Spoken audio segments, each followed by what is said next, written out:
Olá! Uma pesquisa recente revela a dimensão da tragédia social no Brasil. Segundo a organização humanitária Oxfam, 6 brasileiros têm patrimônio equivalente aos dos 100 milhões mais pobres. Ou seja, a riqueza de apenas 6 homens é igual a de quase metade da população do país.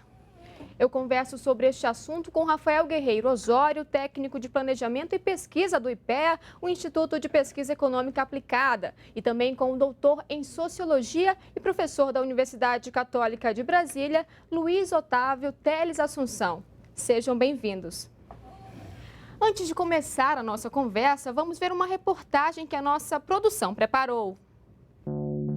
O Brasil, que tirou milhões de pessoas da pobreza nas últimas décadas, continua na lista dos países mais desiguais do mundo. Mais de 16 milhões de brasileiros ainda vivem abaixo da linha da pobreza, com menos de R$ 230 por mês em valores de 2016. E cerca de 3 milhões e 600 mil brasileiros devem voltar à miséria este ano, segundo a estimativa do Banco Mundial. A organização humanitária Oxfam Brasil, que integra uma confederação com ação em 94 países, alerta que a situação é insustentável, mas reversível. O desafio é tão grande que apenas 6 brasileiros têm uma riqueza equivalente ao patrimônio dos 100 milhões de brasileiros mais pobres, quase metade da população do país. Vista pelo lado da renda, a tragédia social é ainda mais gritante. Os 5% mais ricos ganham proporcionalmente o mesmo que os outros 95% da população. Quem ganha um salário mínimo por mês precisa trabalhar 19 anos, sem gastar nada, para juntar o que o 10º mais rico da população recebe em um mês. O relatório da Oxfam mostra que se a queda da desigualdade no Brasil se mantiver na média registrada nos últimos 29 anos, o país vai precisar de 3 décadas e meia para atingir o nível de desigualdade do Uruguai e 75 para chegar ao patamar do Reino Unido. Um dos problemas apontados pelos pesquisadores é o imposto de renda brasileiro. Segundo eles, os pobres pagam proporcionalmente mais impostos que os mais ricos.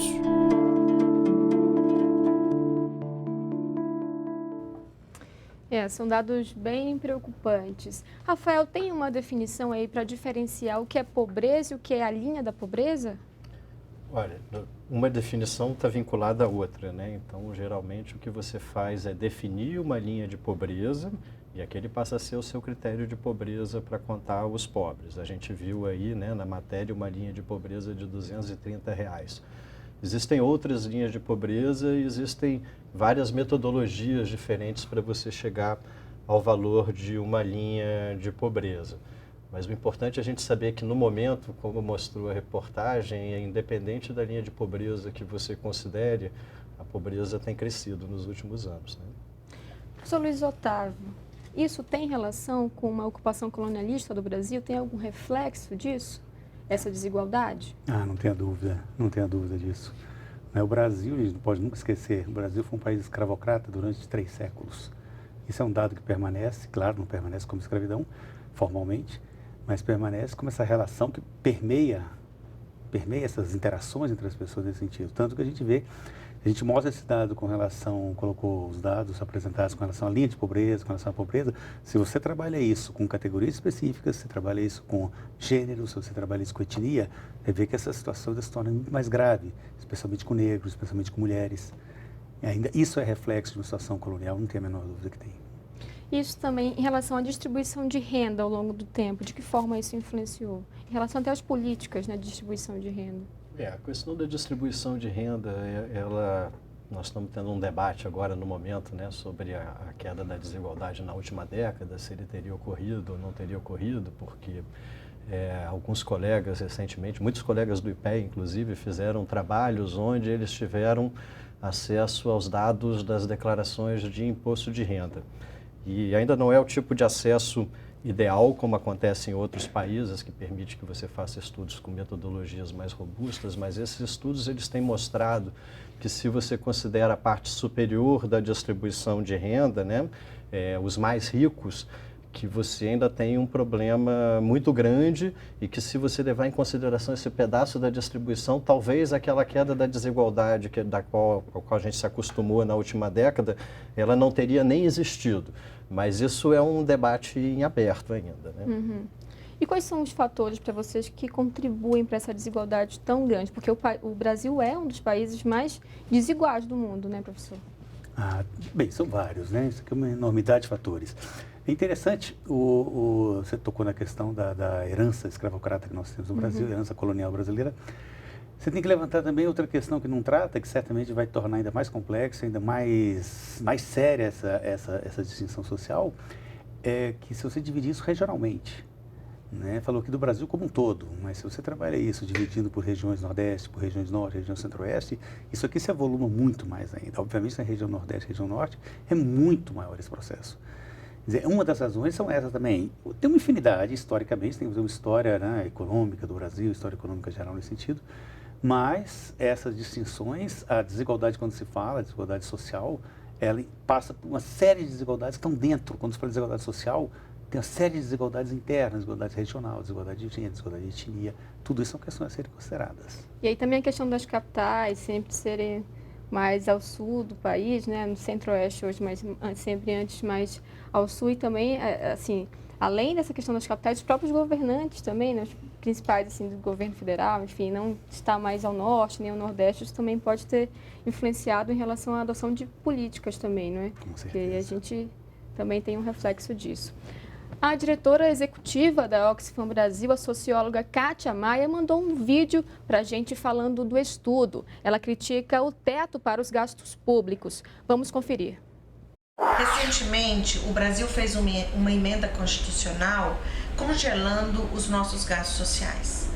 Ora, como nós vamos enfrentar a pobreza se nós estamos congelando os recursos para aquelas pessoas que mais precisam deles? As políticas de saúde, educação, elas atingem justamente aquelas pessoas que precisam dos serviços públicos. Então, como a gente viu, né, no ano passado foi aprovado no Congresso essa PEC que muda a Constituição do teto dos gastos públicos. E aí, de acordo com o governo, isso seria um dos fatores para ajudar, para contribuir nessa questão das contas públicas, para tentar reequilibrar as contas públicas e também para reduzir os gastos, para reduzir a dívida pública em si, que o Brasil, segundo o governo, estava com a dívida pública alta. Mas, por outro lado, a proposta também recebe críticas de pessoas que acreditam que ela pode, de alguma forma, congelar esses gastos, esses recursos para serviços públicos, como saúde, educação. De fato, Rafael, isso pode, ao longo desse tempo, porque são 20 anos e essa medida só pode ser revista daqui a 10 anos. Isso pode, de alguma forma, prejudicar essa questão dos gastos públicos, visto que, de acordo com esse projeto, então o orçamento tem que ser feito com base no ano anterior, somente corrigida a inflação. Bom, primeiro, que só será revisto daqui a 10 anos é uma coisa que não é bem assim, né? Porque se o Congresso quiser revisar antes e se houver uma maioria, é óbvio que isso será revisado antes, né? Agora, essa medida ela tem alguns problemas, que a primeira coisa é, sim, existe um rombo enorme fiscal, né? A arrecadação está caindo, as despesas estavam crescendo e isso é uma coisa que não pode continuar para sempre, porque senão em algum momento você tem problemas. Mas esse teto dos gastos que foi aprovado, ele era pensado, independente de você concordar ou não, como a primeira de um conjunto de outras medidas que não aconteceram. E sem que essas outras medidas, como por exemplo a reforma da Previdência, independente de como ela está sendo proposta, tá? de como ela possa ser discutida, se essas outras coisas não acontecem, aí rapidamente o orçamento do Estado vai mesmo ficar engessado e vai ser um programa muito grande para as áreas sociais, né? A gente precisa criar o que se chama de espaço fiscal, mas não é uma coisa muito fácil fazer isso, né? Porque você cria isso aumentando a sua arrecadação, mas a gente já tem uma carga tributária muito alta, embora ela possa ser revista no sentido de quem paga o quê. Você pode fazer isso tendo ajuda externa, mas o Brasil não é mais um país pequeno que vai precisar ter ajuda externa. Outro caminho é você programar melhor as suas despesas, você gastar melhor, desmobilizar alguns gastos que não estavam sendo bem feitos e mobilizar isso para outros. E o outro é o crescimento, puro e simples, né? Mas digamos que essas coisas elas não têm se verificado. Então, nós estamos com um problema nessa área aí, né? Então, só o teto por ele não resolveria esse problema? Não, porque o teto, ele tenta resolver um problema fiscal. Mesmo que você tenha políticas que não estejam funcionando, é preciso você avaliar quais são as políticas que não estão funcionando e por quê. E quando você descontinua uma política, é preciso saber que o problema, a política podia não funcionar, mas o problema que ela atacava continua lá. Sim. Então, você não pode simplesmente descontinuar coisas sem propor o que virá no lugar, ainda mais numa situação de agravamento da situação social, né? Nós temos visto para todos os lados um aumento da pobreza que está associado com as dificuldades do mercado de trabalho, porque a maior parte das famílias brasileiras ela só pode contar com o trabalho dos seus membros, porque ela não tem nenhuma outra riqueza que não, às vezes, a casa que ela ocupa, quando ela é proprietária da casa que ela ocupa, né? E de que forma esses cortes de gastos sociais podem afetar nessa questão da desigualdade, professor? Eu acho o seguinte, eu acho que nós estamos falando de uma questão, e o dado inicial foi bem interessante, sobre 5% detém a renda de 95%. Nós estamos falando sobre distribuição de renda. E distribuição de renda é uma questão essencialmente também política também. Uma distribuição de renda. Por que ataca educação e saúde e não ataca um outro setor? A questão, por exemplo, da reforma tributária, a questão de taxar altas rendas. Maior taxação, por exemplo, transferência de herança. Maior taxação, pessoas que ganham. Qual é o limite? Quais são os alíquotas de limite? 27,5%. Isso para uma pessoa que tem uma renda anual de R$100 mil, é a mesma coisa para quem tem uma renda anual de R$1 milhão. É a mesma coisa. Por que então que você... Claro que, obviamente, para isso aí é uma briga política extremamente forte, uma briga política extremamente séria, mas é uma questão de distribuição de renda. Para onde você vai? Você vai atacar a questão de distribuição de renda ou não vai atacar? Bem, foi atacado do lado mais fraco, lá da educação, lá da saúde. Por exemplo, o capital financeiro não se ataca. Esses juros aí, se eu tiver... Hoje, uma pessoa tem um dinheiro, hoje alguém tem um dinheiro, ninguém vai comprar um imóvel, investir no imóvel, por exemplo. Você vai investir aonde? Você vai investir no mercado financeiro, porque a taxa de juros te dá um retorno muito maior que isso. E aí não se toca nesse assunto, você toca na educação, você toca na saúde. Eu acho que está em jogo a questão da distribuição de renda, como que faz para diminuir essa distribuição. E aí é uma questão que eu acho que é uma questão política muito, muito séria, que vai envolver atores políticos aí muito fortes.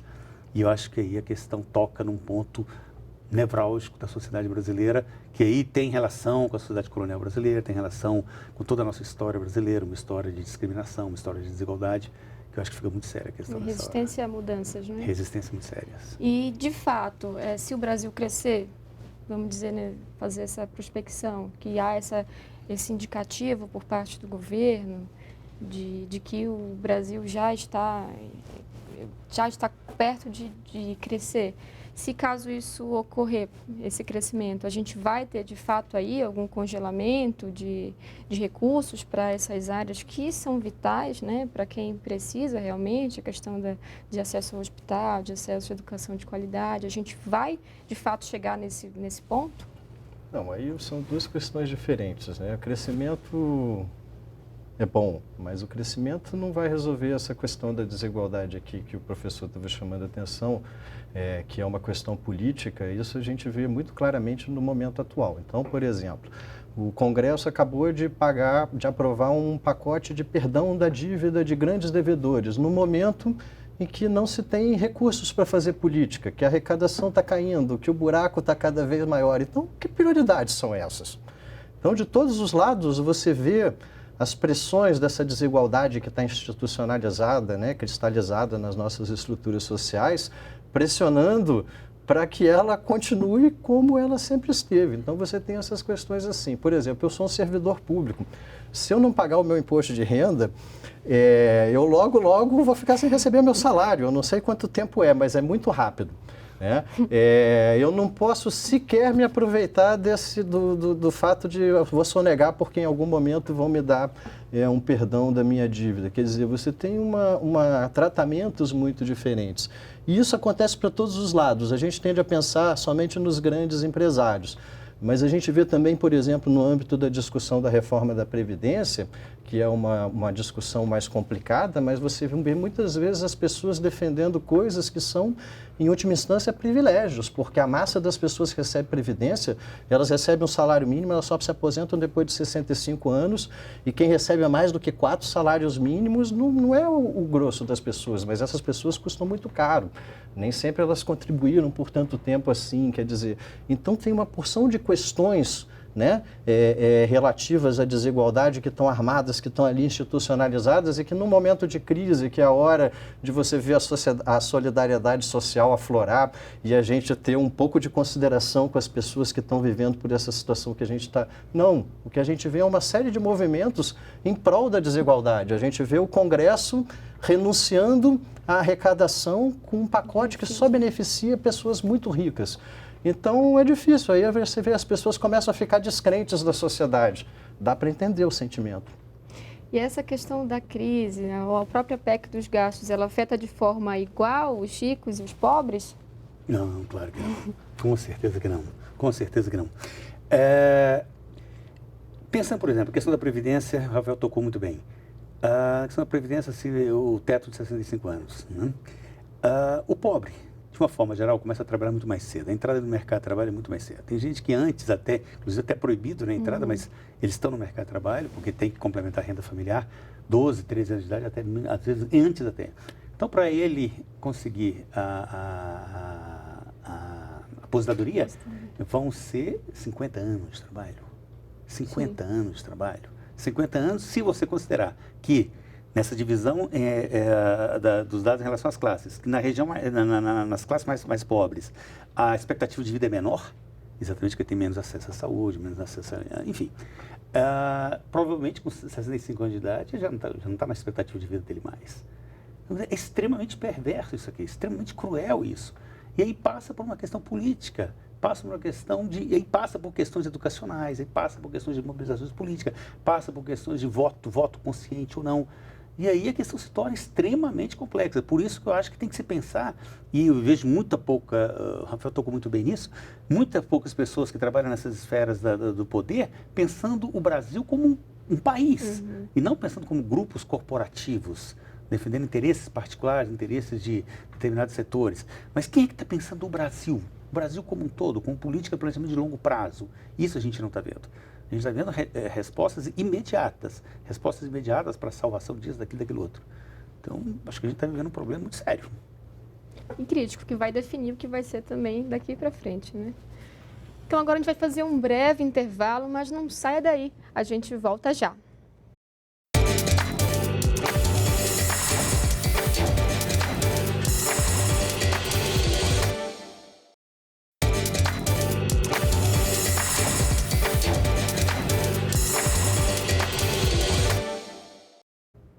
O Diálogo Brasil está de volta. Nós estamos falando da concentração de renda no nosso país, que continua na lista dos mais desiguais do mundo. A socioeconomista Sandra Quitela, coordenadora-geral do Instituto de Políticas Alternativas para o Conisul, o PAX, destaca as diferenças de renda por gênero e cor de pele. Em um vídeo gravado pelo celular, ela também fala da necessidade de o Brasil ir além de políticas assistencialistas para corrigir as desigualdades.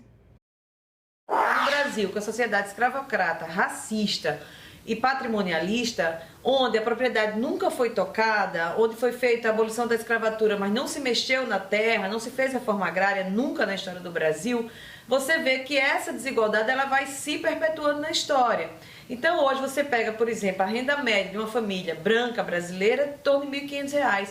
E uma família chefiada por mulheres negras é R$500. Então você vê, ainda hoje essa diferença ela se perpetua. Então, para combater isso, é necessária reforma agrária, é necessária reforma urbana, é necessária uma política séria de redistribuição de renda, com aumento de salário mínimo, com taxação de fortunas e etc., para combater essas desigualdades que são estruturais na sociedade brasileira. Não vai se combater apenas com política de assistência, vai ter que ser políticas mais radicais, reestruturantes de uma sociedade que se reproduz em torno dessa desigualdade. Professor, existe alguma diferença entre programa de transferência de renda e programa assistencialista? Ou não? É a mesma coisa? Exatamente a mesma coisa, não. Porque essa questão de transferência de renda não é exatamente Era muito comum se falar alguma coisa como dando uma esmola, mas você tinha contrapartida, né? O aluno tinha que estar na escola, o aluno tinha que ter aplicação em educação também. Então não é uma questão puramente tão simples assim como um mero assistencialismo nesse sentido. Agora, a socióloga, ela toca num assunto muito sério. Ela está chamando exatamente a atenção para questões mais estruturais. O problema do Brasil não é renda. O problema no Brasil não é renda. O problema no Brasil é a concentração. O problema no Brasil é a distribuição. O problema nosso não é renda. Um país com a dimensão que nós temos, um país com a estrutura que nós temos, um país com os recursos que nós temos, a questão nossa não está nessa dimensão da existência ou não de forças produtivas que possam fazer girar a economia desse país. O país está nesse fato de que uma minoria extremamente perversa, ela domina, ela controla esses recursos. Nesse sentido, por isso, qualquer forma que seja de distribuição de renda vai sempre passar como, você está dando uma esmola para os pobres. Aí vai passar esse discurso perverso, esse discurso perigoso, e esse discurso de que eu estou apenas te ajudando. E nesse sentido, nós não estamos desenvolvendo você aquela capacidade que você tem de produzir. Isso é muito sério. A gente vai ter que falar um pouco também, eu gostaria de um pouco mais adiante tocar nesse ponto. Uma consideração sobre a fala da... Eu acho que é importante a gente ter claro que o programa de transferência de renda, que nem o Bolsa Família, é assistência social, sim. Mas assistencialismo é uma coisa assim, que traz uma conotação de doença, como se a assistência social fosse uma coisa de segunda categoria, e não é. Não é muito importante. Todos nós estamos sujeitos a diversos riscos nas nossas vidas, a acontecer várias coisas. A gente, por exemplo, aqui no Brasil, tem um risco muito grande de nascer pobre. Não acontece para todo mundo, mas acontece para a maior parte da população. E se você está numa família pobre, o principal provedor de renda, por exemplo, é um guardador de carro, um trabalhador informal, alguma coisa assim, se essa pessoa fica doente, a família fica amparada por quê? Então, é importante entender que, sim, a gente tem um problema com a distribuição de propriedade, tem problemas estruturais, etc. E é justamente porque a gente tem essas coisas todas e que elas são muito difíceis de serem resolvidas, elas não são resolvidas de uma hora para outra, que a gente precisa desse tipo de política para que as pessoas possam ter um mínimo aí para garantir a sua sobrevivência. Até porque... ainda existe essa imagem de que as pessoas que estão no programa Bolsa Família vivem exclusivamente da renda do programa. Não vivem. Elas estão todas se virando e fazendo outras coisas para sobreviver, porque só da renda do Bolsa Família não dá. E essa questão da cor, essa questão de gênero, essa diferença que existe ainda hoje, continua presente, ela tem uma relação com o nível de educação ou é realmente uma herança cultural que a gente tem? Olha, herança cultural sem dúvida, né? Herança cultural sem dúvida. A mulher, ela entra no mercado de trabalho muito depois do homem, né? Herança cultural nesse sentido. O negro, né? Na história, desde a nossa... É um problema muito sério, porque quando foi feito quando terminou a escravatura no Brasil formalmente, você criou, na verdade, uma massa de desempregados que você criou no Brasil. Desempregados e subempregados que você criou no Brasil quando teve a abolição. Tanto, e pior ainda, que aí foi a entrada dos imigrantes no Brasil. Eles estão no mercado de trabalho desempregados ainda com concorrência com esse outro grupo. Começa dali um longo processo de subemprego e desemprego no Brasil. Quer dizer, já de longo tempo eles já vêm sendo excluídos desse processo. E agora com essa reforma trabalhista, agora só vai piorar esse processo. Com a terceirização aqui agora isso vai se confundir mais ainda nessa linha. E eu queria voltar, se eu posso voltar na questão do existencialismo. Porque eu acho que a questão do existencialismo, ela toca num ponto muito perigoso. Porque muitas vezes você critica a forma de existencialismo, você critica esses programas de transferência de renda, dizendo o seguinte: isso você está criando um sujeito estagnado. É muito comum no discurso liberal esse tipo de raciocínio. Está criando um sujeito estagnado, um sujeito que não está trabalhando, um sujeito que está vivendo encostado no Estado, um sujeito que está vivendo aquela, muita gente chama bolsa esmola, sim, nesse sentido. Esse discurso é muito perigoso.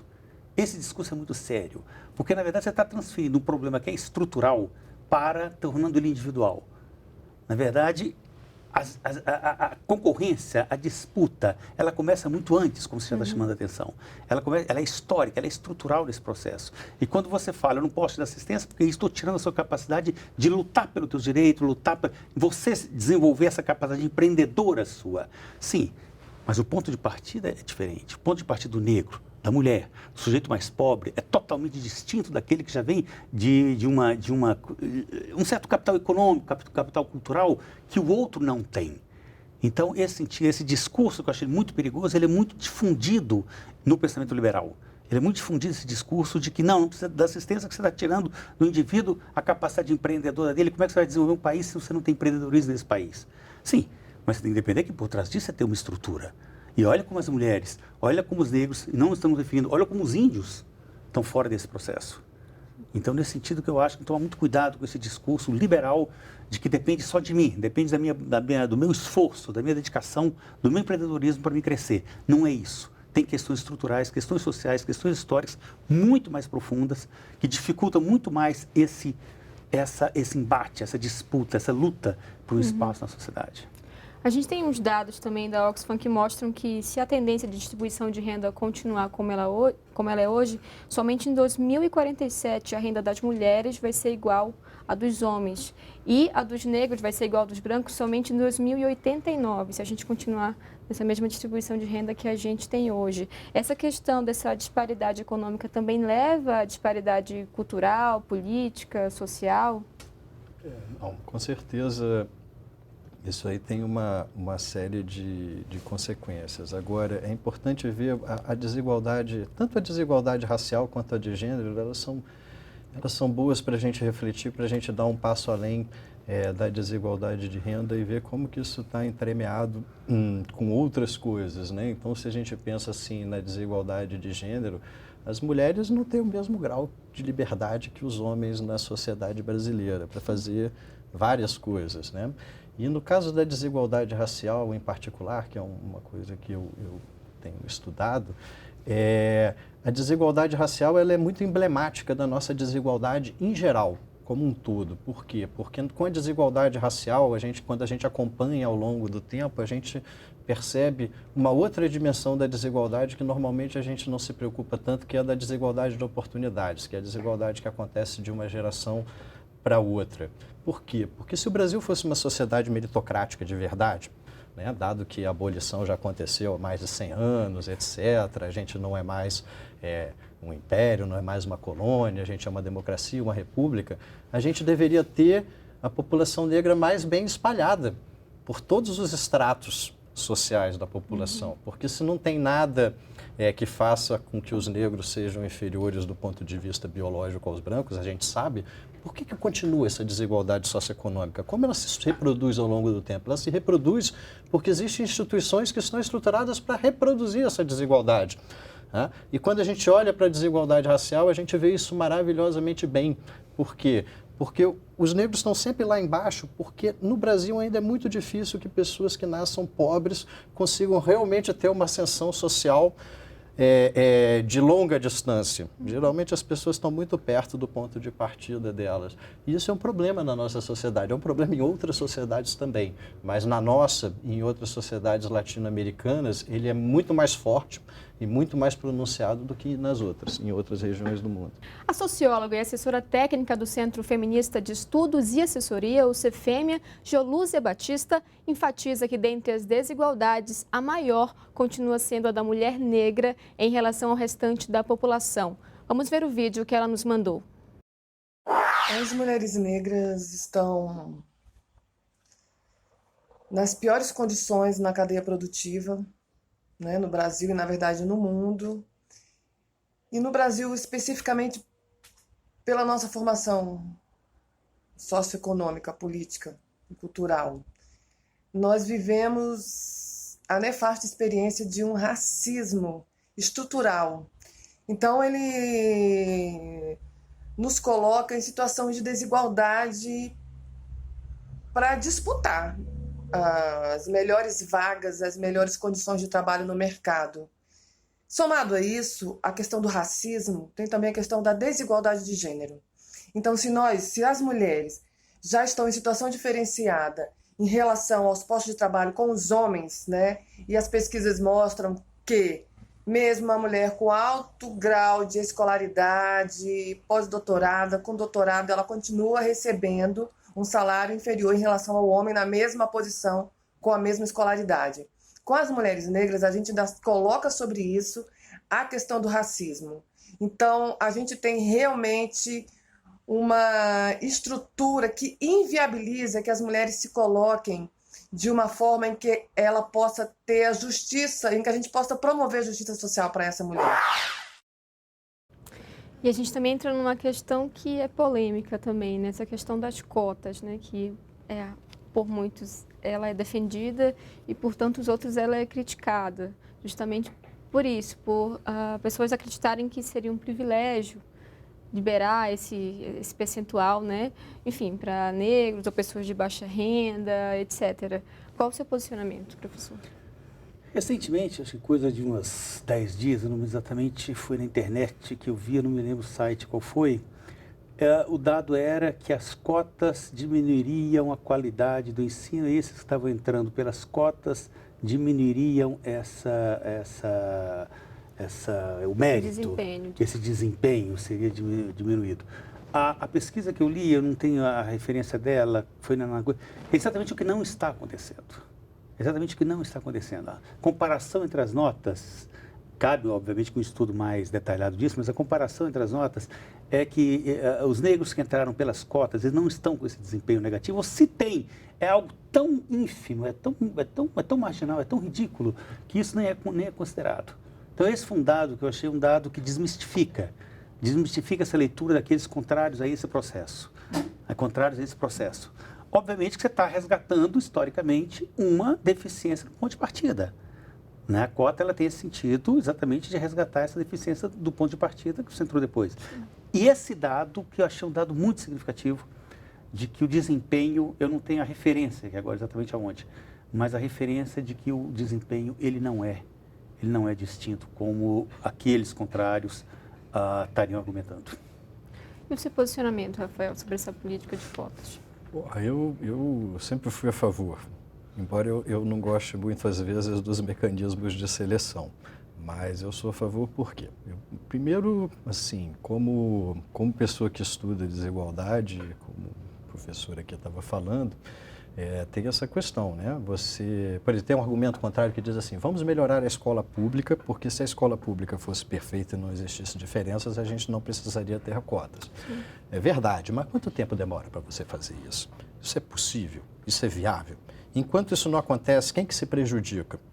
Entendeu? E aí a gente entra na questão da desigualdade de oportunidades. Por quê? Porque enquanto os negros pobres do semiárido nordestino continuarem indo para as piores escolas, eles, quando se tornarem adultos, eles vão estar nas camadas de baixo da população, seus filhos provavelmente estarão... Não. Quando a sociedade adota cotas, a sociedade está dizendo assim, não, tudo bem, eu tenho um problema, mas eu quero resolver ele de uma forma mais rápida. E eu não quero deixar para trás essas pessoas que já foram prejudicadas por esse problema. Então, eu vou botar uma cota na entrada da universidade para esses negros que conseguiram terminar o 2º grau, que já foi bem difícil para eles. Eu quero corrigir o sistema de ensino para trás. Eu quero dar um foco nas escolas que têm crianças mais pobres para saber por que elas são piores. Todas essas coisas vão juntas, mas elas não impedem de você ter a cota. A cota é uma forma de você dizer, esse é um problema importante e eu quero que ele seja resolvido de uma forma mais rápida. Mesmo que tenha algum custo. Vamos dizer que mesmo que você tivesse uma pequena piora no desempenho médio dos alunos, é uma coisa que nós estamos dispostos a ter. Por quê? Porque mesmo que você tenha uma pequena piora no desempenho médio, você vai ter uma distribuição de alunos negros, nos quais você vai ter uns que vão ser excelentes, muito melhores do que os alunos brancos, como tem provado aí os que às vezes passam por cota, mas passam em primeiro lugar na concorrência geral, casos que já aconteceram, entendeu? E você vai estar produzindo uma mudança social ali. Quando você vai para a universidade hoje, né, nós estudamos na UNB, então nós podemos falar disso. Quando eu vou ao UNB hoje, a UNB é diferente do tempo que eu estudei. No meu tempo na UNB, negros eram filhos de diplomatas africanos ou estudantes africanos estavam fazendo intercâmbio. Quase não tinha negro brasileiro no UNB. Hoje tem. É muito difícil adotar políticas de austeridade e, ao mesmo tempo, não tentar combater a desigualdade? É possível fazer essas duas coisas ao mesmo tempo? Se me permite, ainda sobre a cota, um exemplo que eu gosto de falar para meus alunos, para ficar claro para eles aonde que entra a questão da cota, eu pergunto para meus alunos assim, alunos da 18, 19, 20 anos de idade, eu pergunto, todos vocês já tiveram médicos? Os alunos, 40, 50 alunos, cursos consultaram médicos, consultaram dentistas, consultaram advogados, talvez não, porque vocês não são novos ainda, mas médicos e dentistas, assim. Quantos negros médicos que vocês já tiveram? Quantos médicos atenderam ao longo da sua vida? Desses, quantos foram negros? Você lembra de algum médico negro te atendendo? Dentista. Vocês já foram dentista várias vezes, há vários anos. Você teve algum dentista negro te atendendo? Você nunca teve, que são cargos extremamente de um prestígio muito elevado, um prestígio social muito elevado, né? O médico, o dentista, etc. Vocês nunca tiveram isso. Então, por isso, você começa a ver esse processo. Eu acho que é uma maneira muito clara, muito cotidiana, muito, né, ali do dia a dia, que você percebendo aonde que está essa distinção. Agora, se você perguntar, o sujeito que ocupa aquele cargo de menor importância, o pessoal adora, por exemplo, no Brasil, futebol. Eu falo para eles, vocês adoram futebol? Os jogadores negros têm uma infinidade. Quantos negros vocês conhecem que são diretores, são dirigentes, são técnicos? Vocês não têm nos cargos de direção, não existem os negros ali dentro.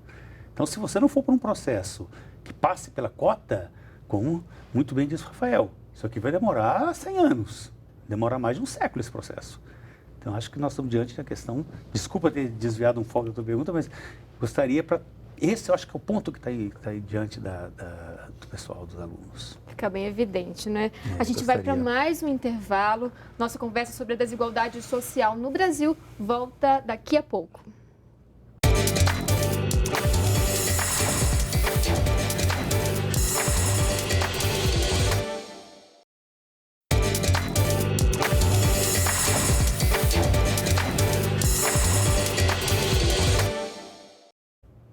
Hoje estamos falando sobre a desigualdade social no Brasil. Mais de 16 milhões de brasileiros ainda vivem abaixo da linha da pobreza. Vamos ver o que as pessoas na rua acreditam que provoca essa desigualdade. São os governantes, né?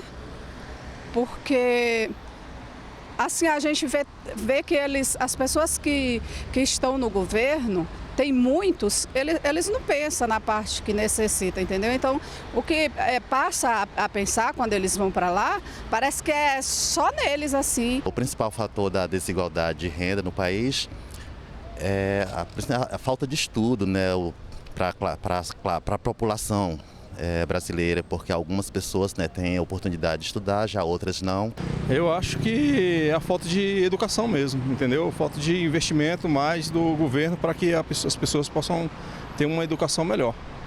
Então isso causa esse desequilíbrio, né, vamos dizer assim. Hoje nós vivemos no mundo capitalista, para que uma pessoa consiga ter uma renda mediana ou até boa, só basta mesmo ela correr atrás da oportunidade, né? Quem nasce hoje na comunidade é diferente daquele que nasce lá em Brasília, ali na Asa Norte, no Lago Sul, no Lago Norte, que são filhos de médicos, têm lá seus doutores, né? E nós que nascemos em favela, muitas vezes, nossos pais não tiveram nem o ensino médio, não tem nem o que passar. As escolas hoje públicas não estão dando base, não tem condições, porque o próprio governo não dá estrutura. A gente percebe que eles focaram muito nessa questão da educação e na oportunidade de acesso mesmo, né? Então, de que maneira a educação pode reduzir essa desigualdade? Então, a oportunidade, a moça na última fala foi muito precisa.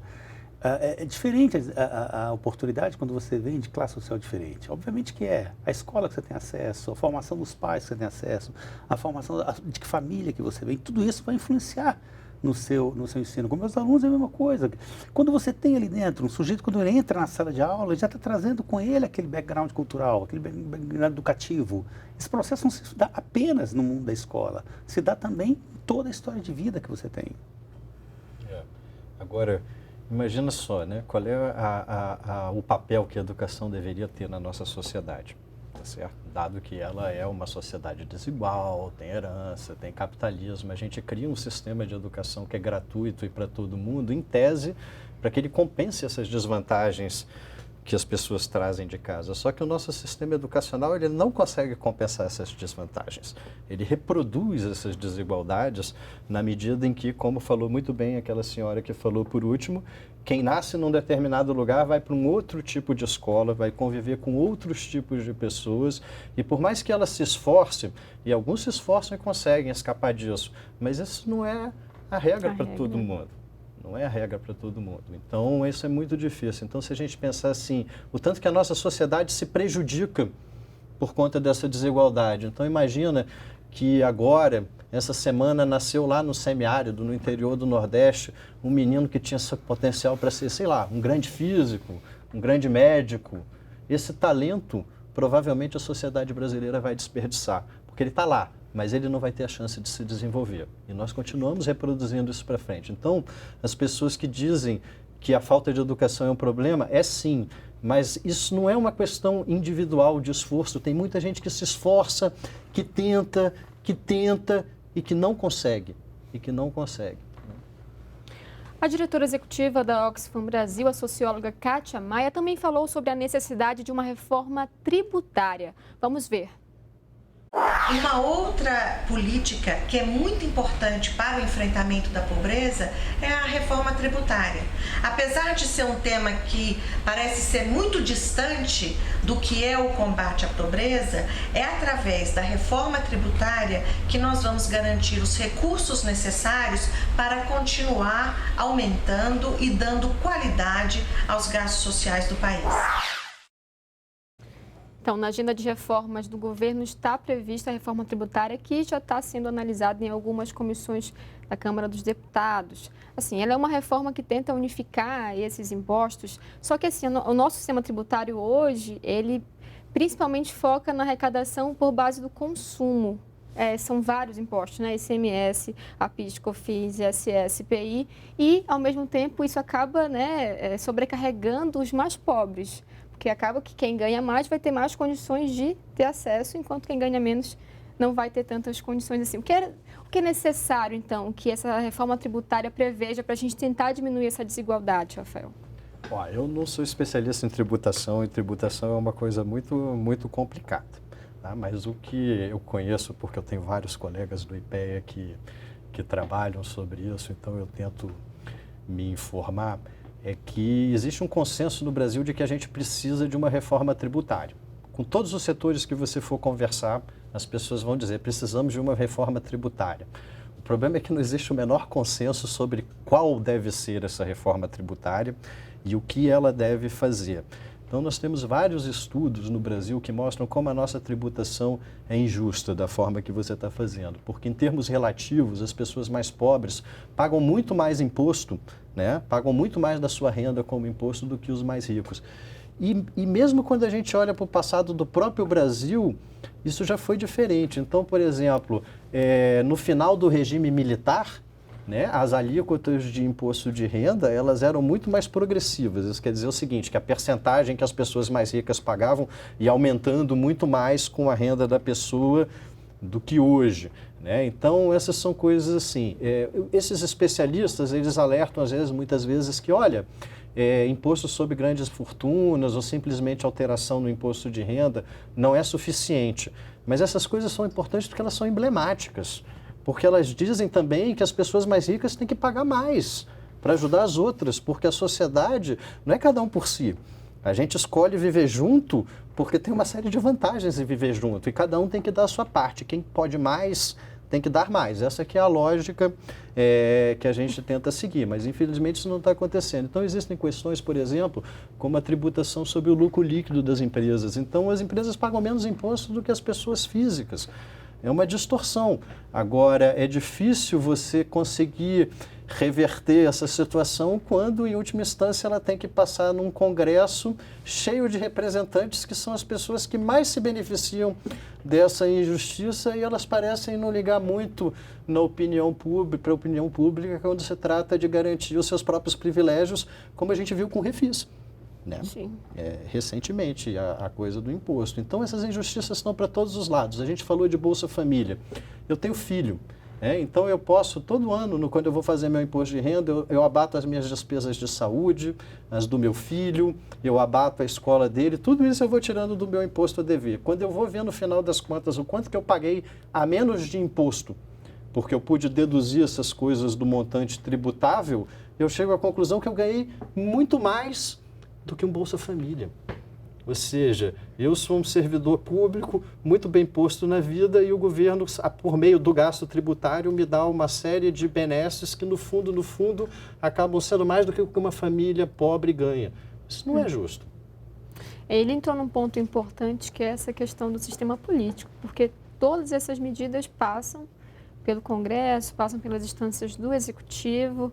E aí, como fazer? Porque a gente sabe também que muitos, né, enfim, congressistas são também empresários e etc. Como fazer, então, para tentar equilibrar isso? Será que essas coisas passam por esse Congresso, ou enfim? Com certeza, é a instância de decisão, né, a instância deliberativa exatamente ali. A senhora, na fala, na rua, ela tocou exatamente nesse ponto, essa descrença com a classe política. A primeira entrevista falou justamente. Nós temos uma das bancadas agora, atualmente, a composição na Câmara dos Deputados, das mais conservadoras da história. Eles vão decidir esse processo. Eles não vão votar contra eles. São eles que estão decidindo. É impressionante. A configuração da Câmara, a atual configuração, ela está extremamente conservadora. Então, como que com esse conservadorismo todo você vai lutar contra esses impostos progressivos, imposto contra a herança? Então, passa também, obviamente que isso passa por reforma em sistema político. Bem, aí quando você fala nisso, você está falando de um jogo de poder. E esse jogo de poder, obviamente, quem está ali dentro, que está no processo decisório, dificilmente vai fazer esse processo, vai votar contra si mesmo. É uma emenda que não passa, é um projeto que não passa no atual Congresso Nacional, não passa. A gente tem uns outros dados também sobre esse assunto da reforma do sistema tributário. De acordo com esse estudo da Oxfam, a reversão da isenção sobre lucros e dividendos ao exterior e juros sobre capital próprio poderia aumentar a arrecadação do país em 60 bilhões de reais. Esse valor é 2 vezes maior que o orçamento da União para o programa Bolsa Família ou quase 3 vezes o orçamento federal para a educação básica. E também tem os dados da Receita Federal do ano passado que mostram que as pessoas com rendimentos mensais superiores a 80 salários mínimos, cerca de R$ 64 mil, têm isenção média de 66% de impostos, enquanto a classe média, com renda na faixa de 3 a 20 salários mínimos, tem isenção de 17% ou menos. E aí, né, a gente volta a esse assunto do quanto essa reforma tributária é importante para a gente tentar reduzir essa discrepância, né? Esse dado não está na mídia. Esse dado não está no meio de comunicação de massa, esse dado. Esse dado você não vê ele na televisão. Quer dizer, para você mobilizar a sociedade também envolve meio de comunicação de massa também. Cadê esse dado? Cadê a consciência? Cadê a consideração desse processo? Você não tem esse dado. Esse dado ele está sendo relativamente escamoteado. Eu sei, você sabe, meia dúzia de pessoas sabem. Mas a sociedade como um todo, aquela que decide quem vai ocupar os cargos decisórios, ela não tá sabendo disso. E aí, nesse cenário, o que fazer? As pessoas tentar se mobilizar, tentar influenciar de alguma forma esses deputados ou o governo? O que fazer nessa situação para tentar reduzir essa desigualdade? Essa é a pergunta que todo mundo gostaria de ter a resposta, né? Com certeza. O que fazer? Eu, particularmente, acho que isso passa pela conscientização das pessoas. As pessoas têm que se interessar mais sobre esses assuntos, buscar se informar mais, porque as pessoas, em geral, elas são muito reativas, mas elas não sabem de verdade o que está acontecendo para buscar formar a sua própria opinião sobre os assuntos. Uma coisa que se diz frequentemente é que a gente deveria votar melhor, escolher melhor os nossos políticos, mas isso também não é uma coisa muito fácil, porque a gente tem um sistema partidário que nos oferece determinados candidatos e quando chega a hora de votar, são esses que você tem. Então, não é tão fácil, mas eu acho que tudo isso passa por uma maior conscientização, uma maior participação política, e isso não quer dizer participar da política como se fosse um fla-flu, né, um Grenal ou uma batalha entre torcidas de futebol opostas, mas isso envolve, como eu estava falando, se informar sobre os assuntos, porque a gente tem visto muita desinformação por aí. As pessoas, muitas vezes, elas não sabem muito bem, porque às vezes alguns assuntos são muito complicados mesmo, são muito complexos, mas isso não impede que você conheça pelo menos a superfície para que você possa ter uma opinião mais informada sobre esses assuntos e não simplesmente ficar repetindo palavras de ordem, venham elas do lado direito ou do lado esquerdo. E é possível, então, a partir dessas medidas, esses meios, tentar conscientizar essa elite que toma essas decisões, professor? Pois é, veja justamente, isso é um sistema, exatamente, o Rafael disse muito bem, isso é um sistema. Conscientizar, absolutamente de acordo, mas conscientizar significa ter acesso à educação. A gente está vendo a crise educacional, a gente está vendo o processo difícil desse processo educacional no Brasil. E está relacionado ao sistema político. Se a gente olha uma decisão, mais ou menos recente, ano passado, duas disciplinas extremamente críticas que trabalham nessa ideia de conscientização, filosofia e sociologia, segundo grau, no ensino médio, elas estão agora como optativas. Optativa a gente sabe, no Brasil, quando você coloca uma optativa, é praticamente sinônimo de não é necessário. Quer dizer, você tira matérias, disciplinas extremamente críticas, de formação reflexiva, exatamente trabalham nesse sentido de aprimoramento da conscientização, estão excluídas do ensino médio. Quer dizer, o que você começa a concluir com isso em relação ao processo educacional? Você dá um teto, um limite para a educação, de gastos de educação no Brasil. Outra questão, quer dizer, como que você conscientiza quando tem um processo educacional? Exatamente, muito mais reativo do que construtivo nesse sentido. Não estamos vivendo tempos muito, como já dizia a velha Hannah Arendt, os tempos são sombrios. Uhum. Então, para tentar resumir um pouco do que a gente falou ao longo desse programa, na opinião de vocês, quais são as medidas e políticas, e, enfim, leis que deveriam ser adotadas ou aprovadas para que a gente pudesse, então, reduzir essa desigualdade? Segundo o relatório da Oxfam, a desigualdade é reversível. No entanto, são vários fatores aí que contribuem para isso. Bom, a desigualdade é reversível, com certeza, a gente pode avançar na redução das desigualdades, mas é importante compreender também que, para não gerar frustração, que isso não é um processo de curto prazo, porque a nossa desigualdade, ela envolve a desigualdade de gênero, a desigualdade de raça, a desigualdade regional. A desigualdade, de certa forma, ela se cristaliza, se consolida, porque uma vez que as pessoas chegam num determinado momento da sua trajetória, quer dizer, vamos pensar no público do Bolsa Família, né? Uma vez que você tem um agricultor do semiárido, pouco escolarizado, ele atinge os seus 40, 50 anos de idade, você não pega aquela pessoa, a treina e a insere no mercado de trabalho. Então, existem muitas dificuldades, né? Do ponto de vista de medidas, eu diria que a gente pode gastar melhor o nosso dinheiro. Então, a gente tem que continuar nos esforços de monitorar e avaliar bem as políticas. Isso é uma coisa que a austeridade nos ensina, porque quando o país está crescendo, todo mundo quer gastar dinheiro em tudo. Aí a gente pode fazer coisas melhores. E você, professor, para terminar? Acho que um programa dessa natureza, se eles fossem mais difundidos, quanto mais existirem programas dessa natureza, facilita esse processo. Porque você está falando, no meio de comunicação de massa tem um alcance muito, muito elevado. Falar para 30, 40 alunos em uma sala de aula é extremamente reduzido. É um dos caminhos, tá? A mídia tem um caminho, a mídia tem um papel extremamente importante nesse processo. Se ela passasse por uma visão menos espetacular do mundo, né, mais educativa, seria um processo que caminharia nesse sentido. Obrigada pela entrevista. A nossa conversa chegou ao fim. Eu agradeço as participações do técnico de planejamento e pesquisa do IPEA, Rafael Guerreiro Osório, e do professor da Universidade Católica de Brasília, Luiz Otávio Teles Assunção. Se você quer saber mais sobre o programa, entre no site da TV Brasil. O Diálogo Brasil volta na segunda que vem, às 10 horas da noite.